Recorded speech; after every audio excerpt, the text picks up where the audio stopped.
অনেক হইছে লতিকা, আর কইলাম সহ্য করতাম না। কয়দিন আগে একটা বিদেশি বিলাই আনছিলি, এটা বাইকে গেল গা। ওহন আবার একটা কুকুর আনছস, ফাইজলামি ভাইবিছস।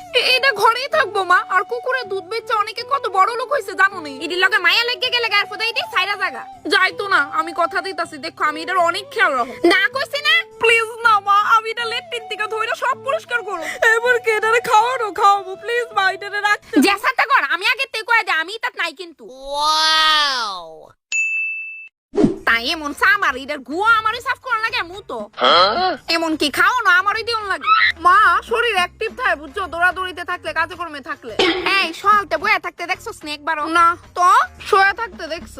লতিকা পিঠাটি কিন্তু শুধু শুধু খাইস না কইলাম, এক হাতে আমি কত কাম করু। দুইটা হাত থাকতে এক হাতে করতেছই বা কেরে, দুই হাতে করো, কেটে না করছে।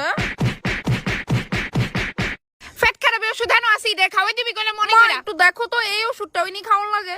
হ্যাঁ হ্যাঁ, ইডো